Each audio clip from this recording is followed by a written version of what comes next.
Muy buenas tardes, ¿cómo están? ¿Cómo andan? Eh, Buenas tardes, profe. Buenas tardes, Patri. Buenas tardes también, Janet, Marianela, Gabriela, que escribieron en el chat. Buenas tardes, profe. Buenas Hola, tardes, queridos, ¿cómo compa. están? Bien, arrancamos el lunes. Vamos entonces, ahora sí. Ahí está. Karen, clase pasada habíamos comenzado a ver algunos trastornos, ¿sí? Hoy quedamos por el trastorno de la comunicación, ¿sí? Así que vamos a arrancar por ese. Trastorno de la comunicación, entonces, se caracteriza por qué? Por diferencias del habla o del lenguaje. Y ahí incluye trastorno del lenguaje expresivo, trastorno del lenguaje mixto, receptivo expresivo, trastorno fonológico, tartamudeo y trastorno de la comunicación no especificado. Vemos un poquito de cada uno de esos trastornos, empezando por lo que es el trastorno del lenguaje expresivo, que se abrevia con la sigla TLE. ¿Sí? Es una condición que afecta que la capacidad de una persona para expresarse verbalmente, digamos, de manera precisa, de manera coherente. ¿Sí? A ver, las personas que tienen este trastorno pueden entender lo que dice el otro, pero tienen dificultad para expresar sus propias ideas cuando hablan. ¿Bien?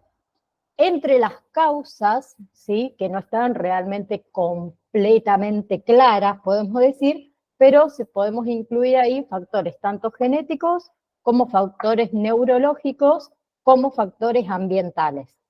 Y entre lo que son los síntomas, ¿sí? Los más comunes, tenemos esto, dificultad para por ahí formar oraciones, ¿sí? Gramaticales, el uso de un vocabulario limitado también, el problema para recordar por ahí palabras, dificultad para seguir lo que son instrucciones verbales, ¿sí? Y esto de evitar por ahí situaciones sociales que requieren hablar. Bien, el otro es el trastorno mixto del lenguaje receptivo expresivo, que también es una condición que afecta tanto lo que es la comprensión como lo que es la expresión del lenguaje. ¿Sí? O sea, la persona tiene dificultades para entender lo que se les dice y también para expresar. Bien, causas genéticas, neurológicas y ambientales, exactamente lo mismo que el anterior. Y entre los síntomas más comunes tenemos esto de la dificultad para comprender las palabras, para comprender instrucciones, para comprender frases, problemas también para expresar sus propias ideas de una manera que sea clara, el uso limitado del vocabulario y dificultad para seguir que una conversación o responder a preguntas. ¿Sí? El otro son los trastornos fonológicos, que también es un tipo de trastorno del sonido del habla. ¿Bien? Que afecta que la capacidad que tiene la persona para producir sonidos del habla de manera correcta.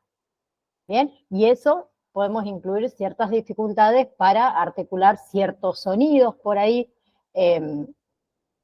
o por ahí la omisión directamente de sonidos o errores que afectan la claridad del habla también.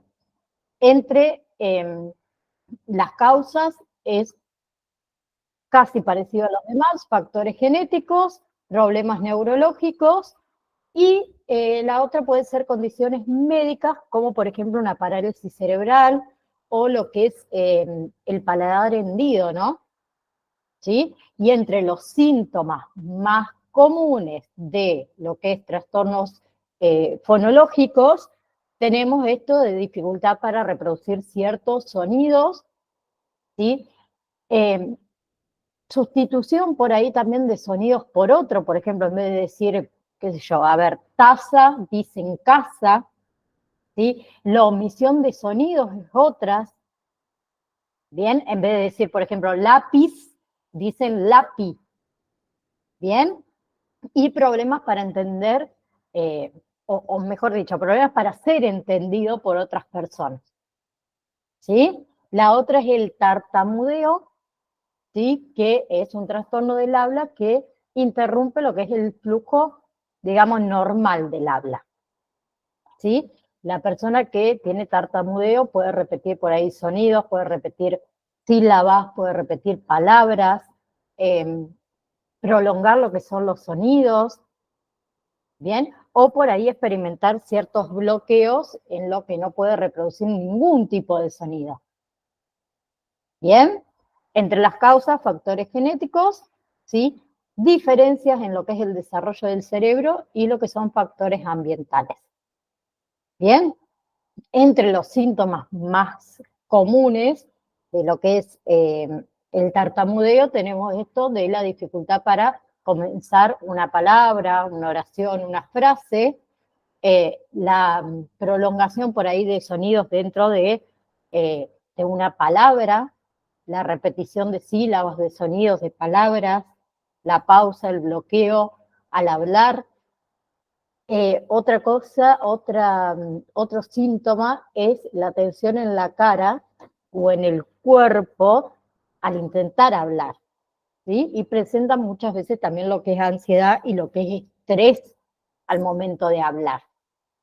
Bien, si hablamos de, por ejemplo, lo que es el tratamiento, tenemos terapia del habla, terapia cognitivo-conductual, ¿sí? El otro es trastorno de la comunicación no especificado, ¿sí? Que esta es una categoría diagnóstica utilizada cuando una persona presenta dificultades significativas en lo que es la comunicación, pero todo lo que son sus síntomas no encajan, por decirlo de una manera, en ninguna de las categorías específicas que nombramos anteriormente, ¿sí? De los trastornos de la comunicación.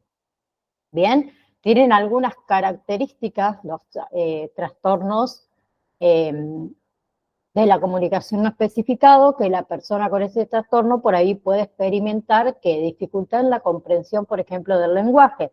Por ahí no entender palabras, no entender instrucciones por ahí complejas o frases complejas, problemas en lo que es la expresión verbal, ¿sí? Eso de dificultad para encontrar la palabra correcta, dificultad para estructurar por ahí oraciones, ¿sí? O dificultad, por ejemplo, para expresar ciertos pensamientos de manera coherente, ¿sí? También presentan dificultad en la comunicación escrita, ¿bien? Problemas para entender los textos y también para redactar por ahí párrafos o también lo que son oraciones coherentes, ¿sí? Y otro síntoma, otra característica, mejor dicho, son problemas en la interacción social. ¿Sí? Tienen dificultad con la comunicación no verbal, con los gestos, con el contacto visual, con el tono de voz. ¿Sí?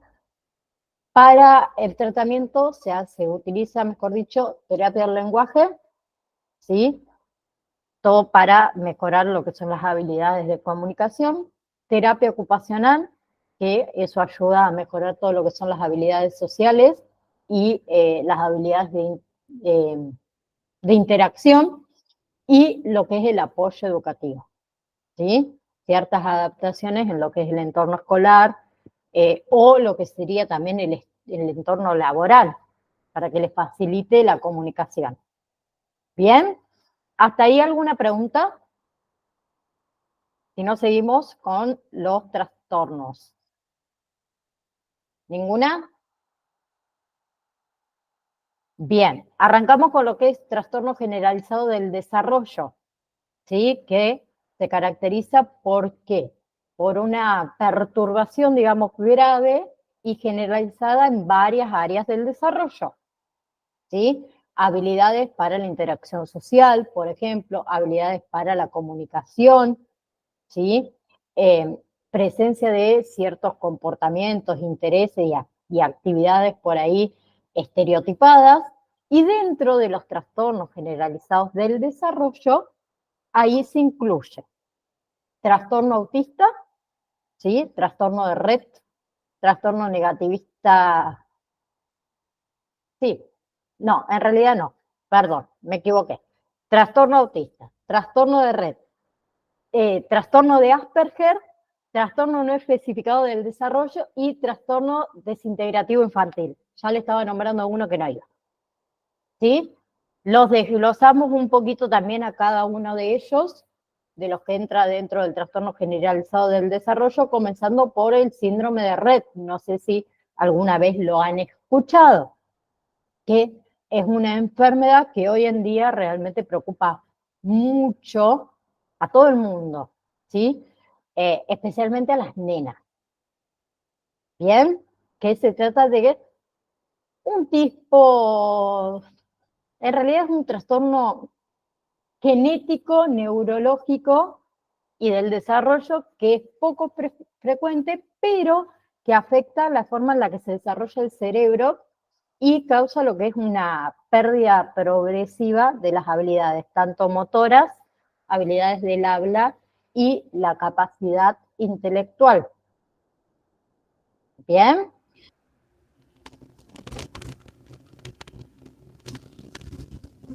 Un segundo. ¿Por qué especifican las mujeres, profe? Disculpe. Por el gen. En realidad está dada por un gen que se da en las niñas, en las mujeres. ¿Sí? Gracias. Bien.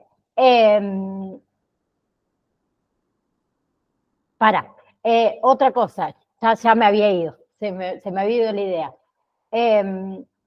A ver, el deterioro que sufren, ¿sí? Mayormente en realidad se detecta o se manifiesta aproximadamente a los 2 años. ¿Sí? ¿Con qué? Con alteraciones en lo que es la comunicación, en lo que es la motricidad, tanto fina como gruesa, y en lo que es la cognición. ¿Sí? Y es un deterioro que es persistente y que es progresivo. ¿Sí? Bien, es ocasionado, como le dije a la compañera, por una mutación, genética que suele ser hereditario, ¿sí? Y otra cosa, quienes lo padecen van a depender de los demás por el resto de su vida, ¿sí? No van a poder hacer algo por sí mismos. ¿Bien? ¿Qué sucede? Cuando nace el bebé, ¿sí? Parece saludable durante los primeros 6 meses aproximados de vida, pero con el tiempo pierden rápidamente todo lo que es la coordinación, lo que es el habla y lo que es la capacidad de usar las manos. ¿Sí? Bien. Por ejemplo, a ver, hay una disminución de la velocidad del crecimiento del cráneo entre los 5 y los 48 meses del bebé, ¿sí? Hay una pérdida también de la capacidad manual finas adquiridas anteriormente entre los 5 y los 30 meses, ¿sí? Hay un desarrollo también de movimientos estereotipados en lo que son las manos, tienen lo que es marcha y lo que es movimiento del cuerpo también poco coordinados, y hay un deterioro bastante severo en lo que es el desarrollo del lenguaje expresivo, que muchas veces también va acompañado de un retraso psicomotor bastante importante. ¿Sí? El otro es el trastorno desintegrativo, lo tengo con trastorno negativista, no sé por qué. Trastorno desintegrativo infantil, que es un trastorno que es poco conocido, ¿sí? Del espectro autista, ¿sí? Que también, si no lo pueden conocer, con el nombre de síndrome de Heller, que quizás ahí es un poquito más conocido, que se trata de una alteración psicológica, ¿sí? Que en realidad se caracteriza por una aparición tardía, ¿sí?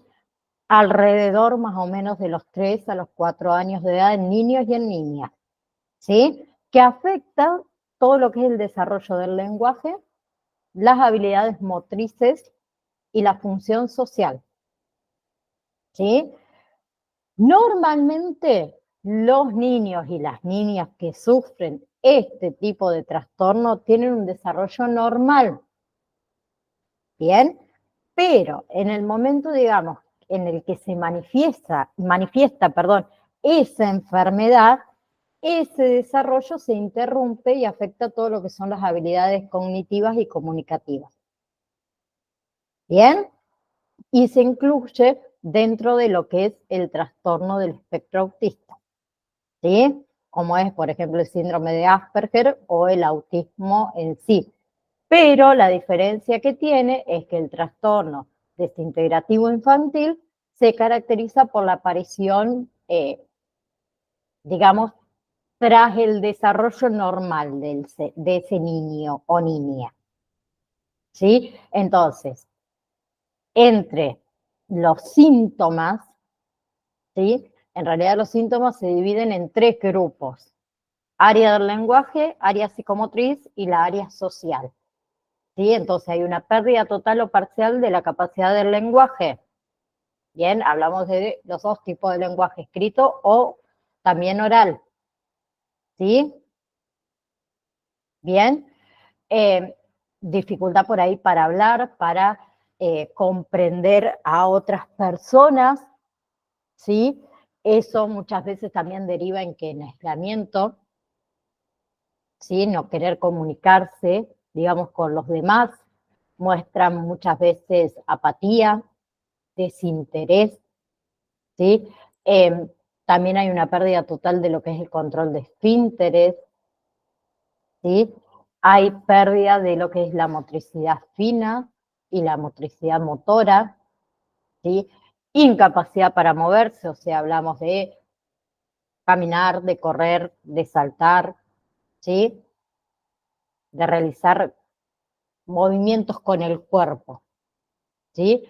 También por ahí puede haber movimientos o gestos repetitivos de forma involuntaria, ¿sí? Ansiedad, incapacidad por ahí para hacer actividades cotidianas, ¿sí? Lavarse los dientes, vestirse, comer, ¿sí? Asearse. Bien. El otro era el trastorno generalizado del desarrollo no especificado, que también es un tipo de trastornos que más que nada se caracteriza por una alteración bastante profunda y bastante grave en 3 de las áreas principales del desarrollo del niño. Ahí hablamos de habilidades lingüísticas, de la conducta y de lo que son relaciones sociales y lo que son los intereses. ¿Sí? ¿Qué pasa con el trastorno generalizado del desarrollo no especificado? Es un trastorno que suele ser confundido con un tipo de autismo, el autismo atípico, ¿sí? O sea, presenta muchos patrones que son similares, ¿sí? A los diferentes trastornos generalizados del desarrollo. Bien, pero muchas veces o en muchas ocasiones no se puede determinar si se trata en realidad de alguno de esos trastornos. Por eso es que se los considera no especificados. ¿Sí? El otro es trastorno de Asperger, ¿sí? Que es considerado un trastorno también generalizado de lo que es el desarrollo, ¿sí? Que se caracteriza por la dificultad en la interacción social recíproca, ¿sí? En lo que es una escasa comunicación verbal y no verbal, los patrones de habla extraños, ¿sí? Expresiones faciales inexistentes, ¿sí? Incapacidad de aceptar el cambio, ¿sí? O por ahí ser personas poco flexibles, ¿sí? Además de eso, también suelen padecer o suelen tener patrones de comportamientos muy repetitivos y obsesivos, ¿sí? Y suelen tener también esto de una sensibilidad extrema a lo que son los estímulos exteriores. ¿Sí? Muchas personas que sufren el síndrome de Asperger son personas que se destacan mucho en lo que son las ciencias y lo que son las matemáticas. ¿Sí? Son excelentes en lo que implica usar la memoria. ¿Sí? Recordar fechas, recordar lugares, recordar nombres, recordar épocas. ¿Bien? Y afecta tanto a niñas como a niñas y dura toda la vida. Bien, todo lo que son los síntomas pueden agravarse, pueden disminuir en el transcurso del tiempo. Obviamente, para que disminuyan los síntomas, tiene que haber un diagnóstico y tiene que ser tratado. ¿Sí? Porque detectarlo a tiempo, eso siempre es de gran ayuda. ¿Sí? Y el otro es el trastorno del espectro autista, que ya vamos a ver ahora lo que sigue de ambos, un poquito más amplio, que también es una afección relacionada con el desarrollo del cerebro, ¿sí? Que afecta la manera en que una persona, digamos, percibe y socializa con otra persona. ¿Sí? Y eso causa que problemas en la interacción social y en lo que es la comunicación. ¿Sí? También comprende ciertos patrones de conductas restringidos y repetitivos. Bien, y el término espectro en este trastorno del espectro autista, en realidad se refiere a que hay un amplio abanico de síntomas y de gravedades. ¿Sí? Bien. Bien. Causas en sí no se conocen específicamente, ¿sí? Hay una serie de factores, podemos decir, que se puede llegar a presentar, ¿sí? Uno son los genes, que hay muchas investigaciones que muestran que los genes pueden participar en que una persona padezca del síndrome del espectro autista, ¿sí? Y ciertos también medicamentos tomados durante el embarazo que pueden llevar a que el niño presente TEA. ¿Sí? Bien. Vamos directamente a ahora los otros dos trastornos que son en los que más hacemos hincapié, que es autismo y Asperger. Vamos a ver un poquito las diferencias entre cada uno de ellos, comenzando por lo que sería autismo, ¿sí? Donde lo que es la sintomatología por ahí es bastante variable, ¿sí? Y es bastante evolutiva, ¿bien? Las personas también que padecen autismo tienen movimientos estereotipados, ¿sí? El aleteo, esto del caminar en puntitas de pie, ¿sí? También suelen tener muy buena relación con lo que son las máquinas, ¿sí?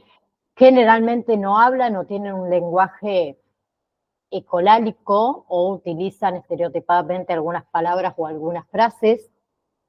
También por ahí suelen tener la mirada vacía, hay ausencia de mímicas, hay ausencia de gestos de llamados, ¿sí?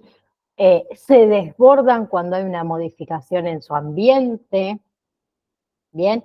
No diferencian por ahí entre familiar o extraño. En cambio, en Asperger, ¿sí?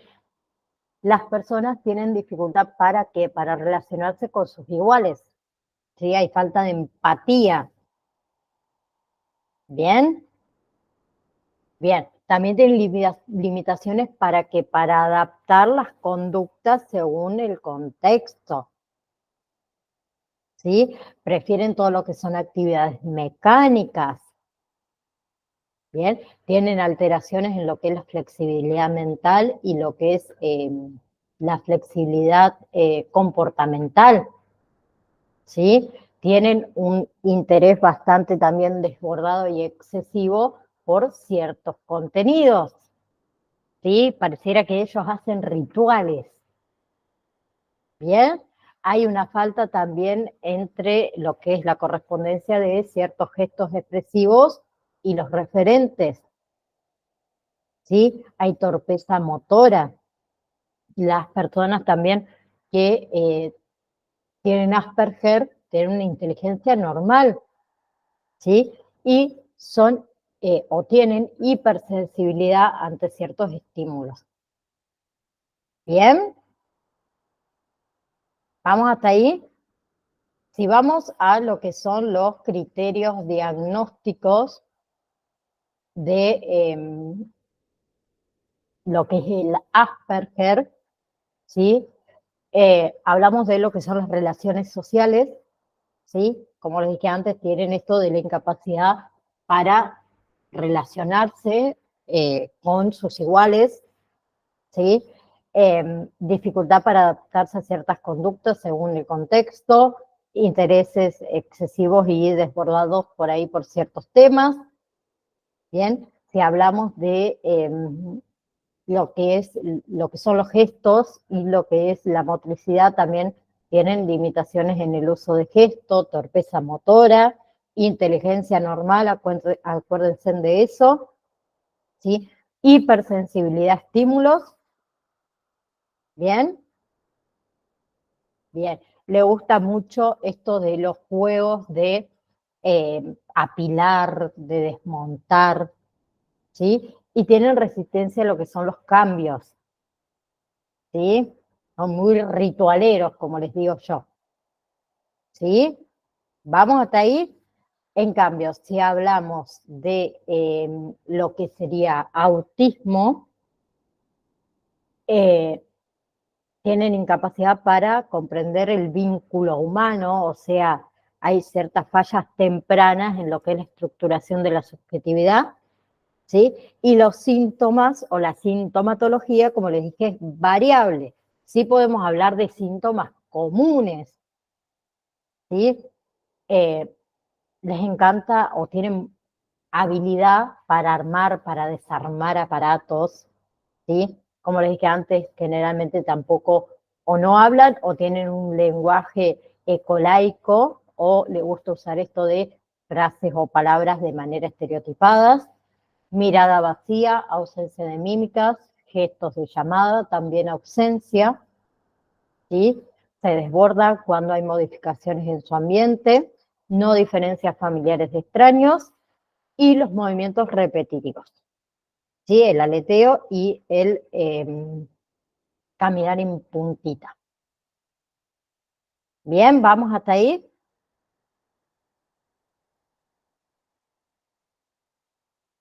¿Sí? Hay similitudes entre el autismo y el Asperger, que son evidentes, ¿sí? Pero también hay diferencias. En el autismo, por ejemplo, todas las alteraciones son muy evidentes en los 3 primeros años de vida. En Asperger, ¿sí? No existe evidencia, por ejemplo, de retraso cognitivo, ¿sí? Y en su mayoría también tiene una capacidad intelectual por encima de lo normal. Bien, en muchas ocasiones también lo que es el diagnóstico se realiza en la adolescencia o más tarde, ¿sí? Pero también hay padres que empiezan a detectar que su hijo o su hija tiene síndrome de Asperger, por ejemplo, cuando tienen entre 2 y 7 años, ¿sí? ¿Vamos hasta ahí?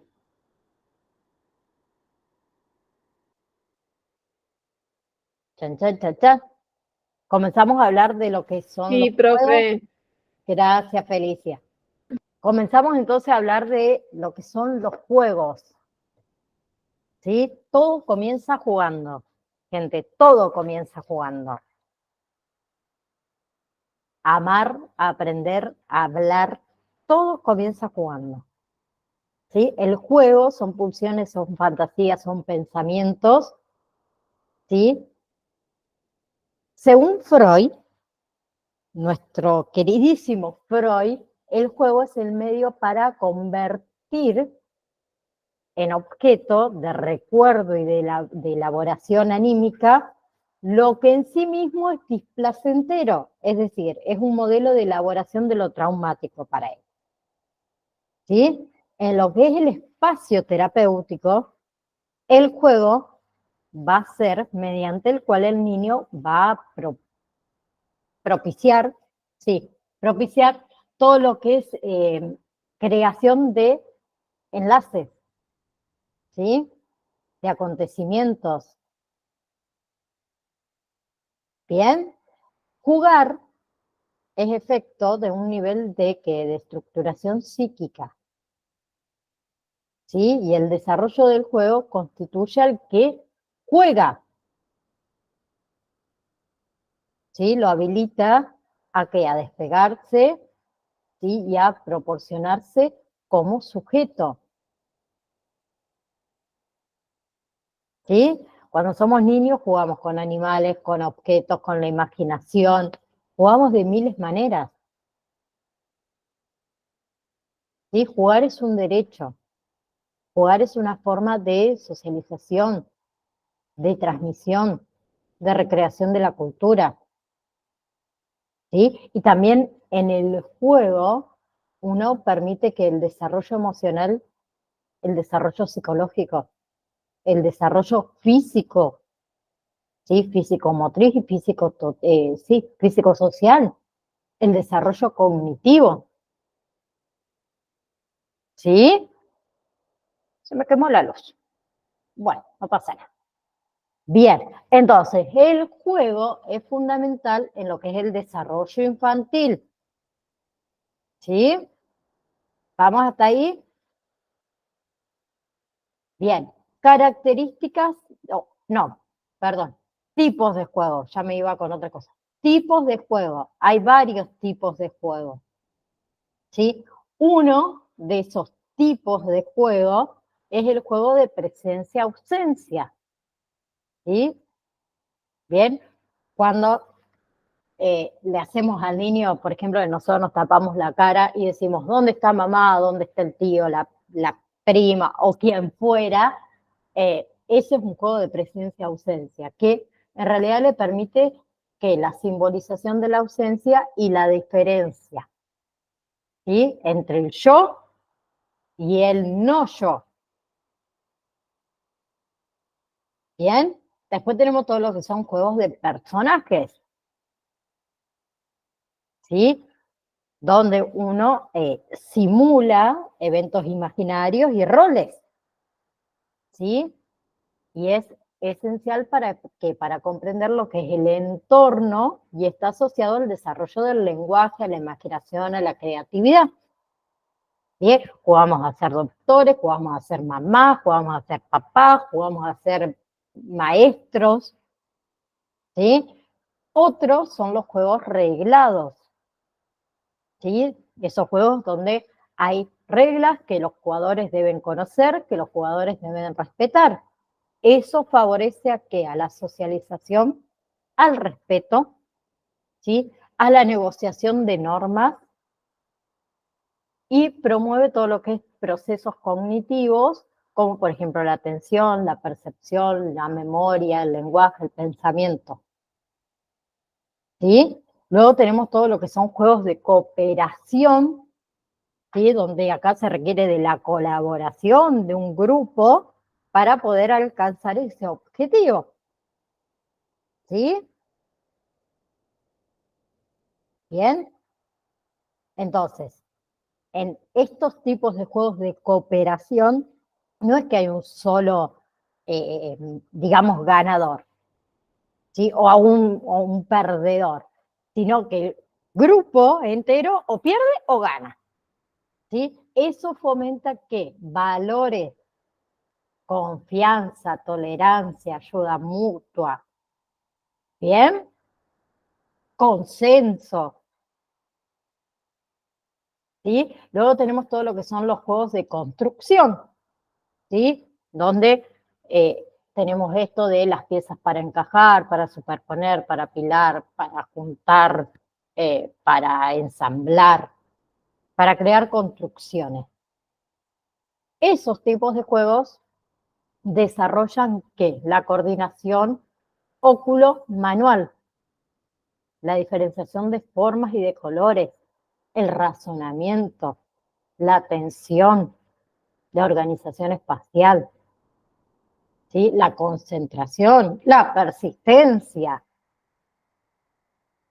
¿sí? La memoria lógica.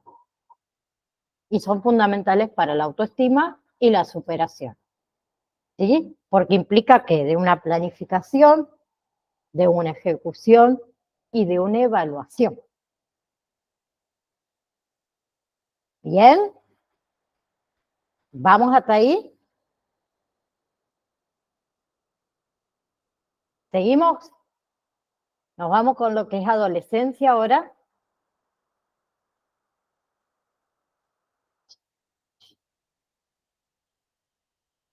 Bueno, yo sigo. Si nadie me frena, dijo uno. ¿Qué es la adolescencia? Es un estadio en el cual las personas deben atravesar diferentes duelos, ¿sí? Teniendo como resultado que la ausencia de su identidad. ¿Bien? Entonces, durante ese periodo pueden surgir diferentes conflictos que por ahí requieren de las intervenciones del acompañante terapéutico, ¿sí? Problemas alimenticios, por ejemplo, o problemas con el consumo de sustancias, ¿sí? Lo que es el acompañamiento o la función, mejor dicho, del acompañamiento terapéutico, tanto en niños y adolescentes, nosotros proporcionamos ¿qué? Seguimiento y asistencia coordinada, ¿sí? A esos niños o a esos adolescentes que necesitan apoyo adicional en su desarrollo. ¿Sí? Nosotros como acompañantes ayudamos a que aquellos superen todos esos obstáculos, a favorecer la integración, a favorecer lo que es el desenvolvimiento en actividades de aprendizaje, en relación con sus pares, en relación con los adultos. ¿Sí? Entonces, dentro de lo que es el ámbito del desarrollo del acompañante terapéutico, tenemos marcos institucionales asistenciales, ¿sí? Que serían los lugares, o sea, puede ser hospitales, por ejemplo, centro de día, ¿sí? Luego tenemos todo lo que es el trabajo dentro de esos lugares, que puede ser individual o puede ser grupal, ¿sí? Y dentro de nuestras actividades, dentro del marco institucional asistencial, incluye todo lo que son traslados y actividades en espacio público, todo lo que sería actividades recreativas, ¿sí? Acá nosotros, dentro del marco institucional asistencial, nuestro rol, ¿sí? Nosotros nos vamos a integrar a un equipo de profesionales, ¿sí? Y nuestro rol es facilitar el vínculo con los pares, ¿sí? Bien. Luego tenemos sin ámbitos institucionales, ¿sí? Que estaría indicado directamente por un terapeuta, donde nuestra intervención es en el contexto familiar, donde nuestras actividades son actividades sociales y recreativas, también puede incluir traslados, ¿sí? La inserción social en actividades educativas, bien, las salidas recreativas, y nosotros acá somos contratados directamente por la familia. Bien, luego tenemos lo que es el ámbito educativo, ¿sí? Que nosotros participamos en que la integración escolar en escuelas tanto comunes como en escuelas especiales, ¿sí? Acá nuestros horarios, ¿cuál va a ser? Lo que dure la clase o las clases, ¿sí? Bien, y estamos articulados con ¿qué? con la dirección de la institución, con el equipo técnico y con los maestros. ¿Sí? Muchas veces nos van a llamar para hacer estas intervenciones en el ámbito educativo en personas o en individuos que tengan por ahí retraso madurativo, retrasos mentales, fobias escolares severas, perturbaciones psíquicas, fracasos escolares o fracasos en la integración escolar, ¿sí? Por temas de control de impulso, dificultades en la adaptación social, ¿sí? Y nuestro objetivo es integrar al niño al grupo y al mismo tiempo facilitar los aprendizajes. ¿Bien? Bien, ampliamos un poco lo que son las patologías en la adolescencia, ¿sí? Como dijimos al principio, la adolescencia es una etapa de transición y una etapa de conflictos, ¿sí? Lo que muchas veces también complica lo que es el diagnóstico de patologías, ¿sí? Pero hay situaciones comunes que afectan a los adolescentes, como por ejemplo la violencia, como por ejemplo el consumo de sustancias, ¿sí? Como por ejemplo el suicidio. El suicidio es un problema grave entre los jóvenes, ¿sí?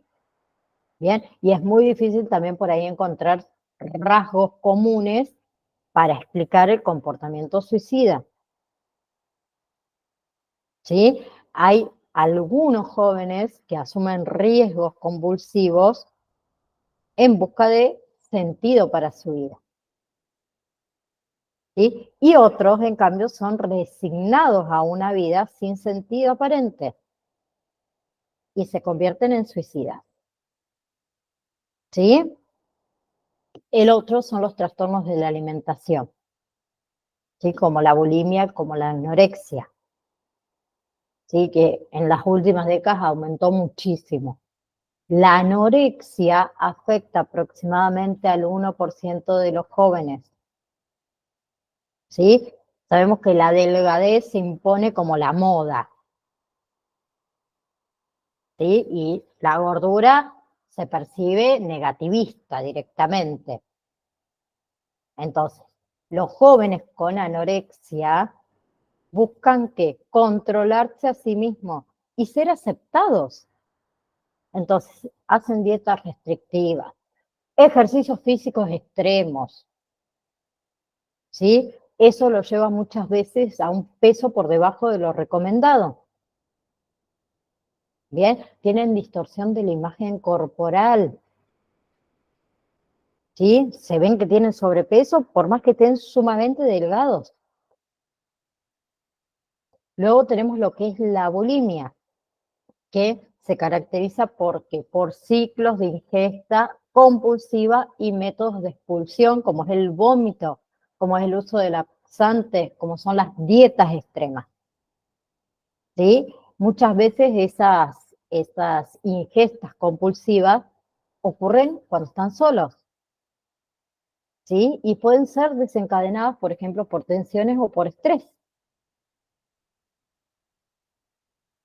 ¿sí? Lo otro es el consumo de sustancias, ¿sí? Nosotros acá debemos, o nuestro trabajo como acompañantes es ayudar a tomar conciencia de esa enfermedad, ¿sí? Alentar a que no realice eh, actos delictivos, ¿sí?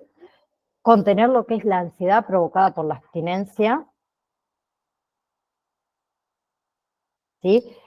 Por ahí también hacerle ver las consecuencias negativas de esta adicción que tiene, generarle hábitos nuevos, saludables, ¿sí? Favorecer también lo que es la red social para que sea mucho más saludable, ¿bien? Planificar también por ahí actividades que a ese adolescente le permita desarrollar un nuevo plan, una nueva rutina de vida, encontrar espacios de esparcimiento, de recreación de forma saludable. ¿Por qué hablo esto de forma saludable? Muchas veces ciertos hábitos o consumos de sustancias vienen influenciados muchas veces por el entorno, ¿sí? Y hay gente que es más susceptible que otra. ¿Bien? ¿Vamos hasta ahí? Otra cosa con respecto al suicidio es que la Organización Mundial de la Salud, que esto no lo dije, para la Organización Mundial de la Salud es todo acto por el que un individuo se causa a sí mismo una lesión o un daño, ¿sí? Con un grado variable de intención de morir, ¿sí? Y dentro de las conductas suicidas abarcamos ¿qué? Ideación suicida, ideas y elaboración de un plan, la obtención de los medios para hacerlo y la consumación del acto. ¿Bien? Conductas suicidas, cualquiera de las 4 que le nombré. ¿Sí? Si cualquiera de nosotros hemos alguna vez en nuestra vida tenido ideaciones suicidas, tenemos conductas suicidas. Felicia. Profe, una consulta. ¿Uno cómo puede ayudar o cómo puede orientar cuando una persona, por ejemplo, en contexto de amistad, te dice, sabes que yo me quise quitar la vida o me quise suicidar por esto? ¿O cómo uno lo puede acompañar, por ejemplo?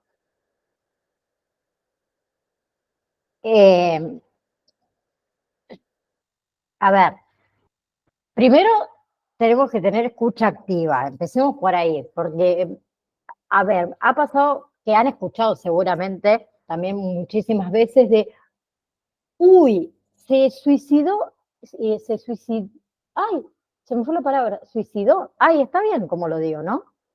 Se me traba la traba, dijo uno. Sí, suicidó. Y no dio ningún indicio, no, todos dan indicio. Nosotros no sabemos escuchar, primero de todo, no prestamos atención. Cada vez que alguien nos cuenta algo y nosotros ya estamos pensando o qué responderle antes que nos termine de contar lo que le sucedió, o si a nosotros nos sucedió algo peor, tratar de interrumpir para decir, ay, pero a mí lo que me sucedió o lo que te sucede es una pavada. Siempre decimos eso. No prestamos atención a lo que el otro, primero, o nos relata. Mira, estaba leyendo, perdón, lo que decía Janet. Janet dice, si hay indicios siempre, lo que pasa es que minimizamos las palabras y los actos. ¿Sí? Porque cuando nosotros notamos que una persona cambia, por ejemplo, sus hábitos rotundamente, llama la atención. Y no le damos pelota. ¿Por qué? Porque lo que nos pasa a nosotros siempre es más importante de lo que le pasa al otro.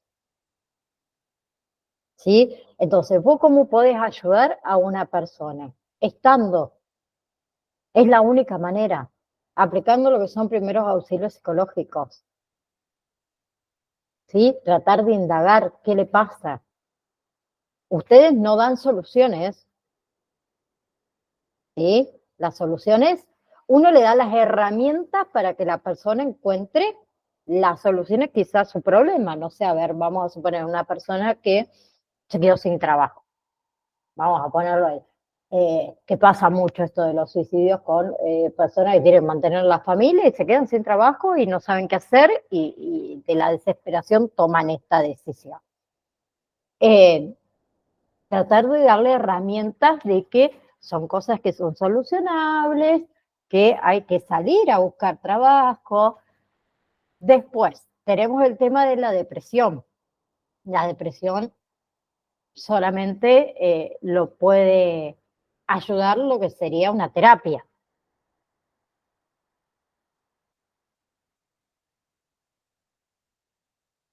Pero no sabemos escuchar, eso es lo que pasa. No prestamos atención a lo que nos dice. ¿Sí? Lo mismo pasa con todo lo que son los trastornos de alimentación. También hay indicios.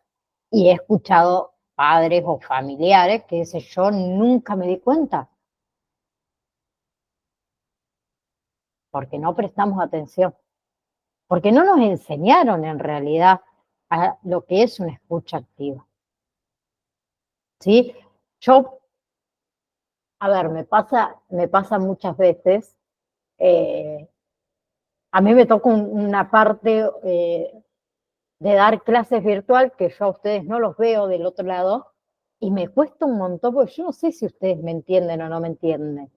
Yo soy una persona de que yo creo que si no me miran a la cara, no me escuchan.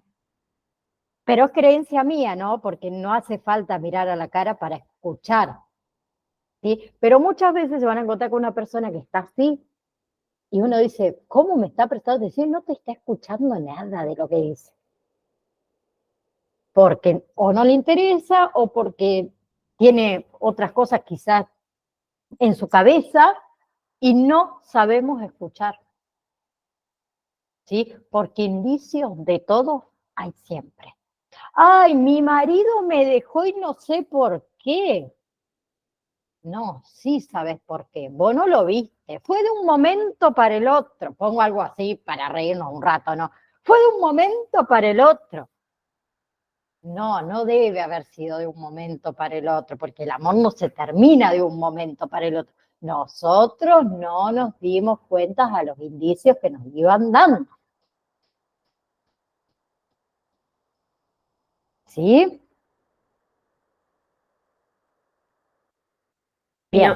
Y no cuesta el sí igual, Perdón. profe, entonces, y no cuesta ¿Cómo? el sí igual, y no cuesta el sí igual, profe, te digo.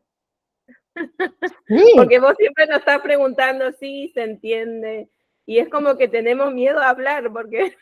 No sé por qué tienen miedo a hablar, porque yo no me comí a nadie todavía. Pero bueno, pero a mí del otro lado... Yo, profe, por ahí no contesto porque, a ver, están mis sobrinos, están a los gritos y es un... Ahora me escondí en una pieza, pero igual se escucha desde acá. Digo, no, voy a quedar como una loca. Por eso escribo a veces.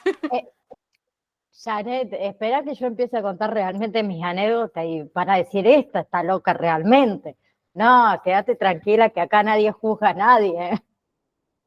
No, pero pasa, bueno, yo lo hablo de mi lado, ¿no? Obviamente, porque es difícil, yo siempre lo hablo con el director, digo, es difícil dar clase online, porque yo realmente la única forma que tengo de evaluarlas a ustedes es con bueno, me pasa muchas veces con ciertos alumnos que por ahí sí participan demasiado y ya nos conocemos, ¿viste? Cuando vos decís, ya te conozco, pero la única forma mía que yo por ahí tengo para evaluarla es a través de o los trabajos prácticos o lo que son las validaciones, porque es muy difícil saber si el otro te comprendió o no comprendió lo que vos dijiste, ¿sí?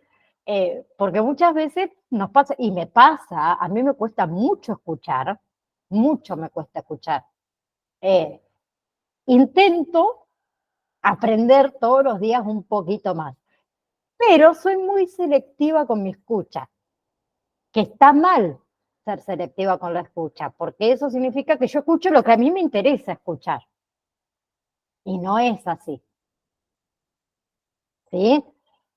Seguro que alguna vez le ha pasado que viene una amiga con un problema a tomar unos mates a tu casa y uno está pensando, ay, ¿cuándo se irá? Porque ya no aguanto más de que me cuente todo su calvario y todo lo que vive en su casa, como si yo no tuviese problema en la mía. Nos pasa y no escuchamos, no sabemos escuchar y no nos sabemos expresar tampoco, que esa es otra, ¿sí? Porque muchas veces decimos, ¿para qué voy a contar mis cosas si el otro no me escucha? Y ahí pónganse a pensar, ¿y nosotros escuchamos al otro? Entonces no podemos pedir algo que nosotros no hacemos. Es difícil. Entonces ahí entramos en controversia de todo. Bueno, escuchen, pues me fui de tema. Próxima clase, seguimos con funciones del acompañante terapéutico en... no, eso ya lo vimos, en los que son, ya me estaba yendo a otra cosa. Espérenme.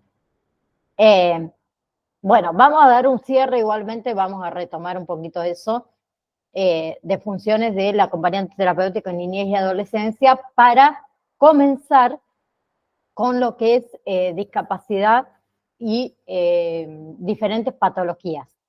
¿Sí? ¿Bien?